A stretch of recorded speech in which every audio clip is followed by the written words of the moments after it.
أهلا بيكم. في ديننا مفميش حتى عبادة صح من غير النية. مفميش حتى صلاة حتى صوم حتى حج ولا زكاة، أي حاجة من غير النية. ما عندكش فكرة قديش النية مهمة في التواصل.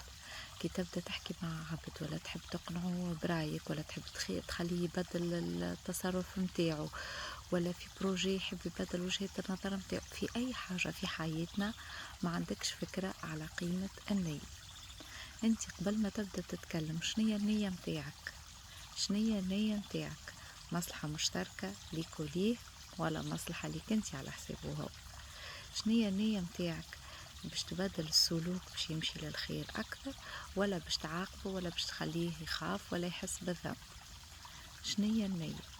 قبل ما نحلو فينا ونتكلموا نوضحوا ساعة النية بيننا وبين رواحنا، هكاك الميساج ولا الرسالة توصل خير، وسيرتو النية متاعنا تظهر في الدنيا. إن شاء الله نهاركم زين، إن شاء الله نهاركم نوايا طيبة وخير ليكم ولعبيد لكم. باي باي.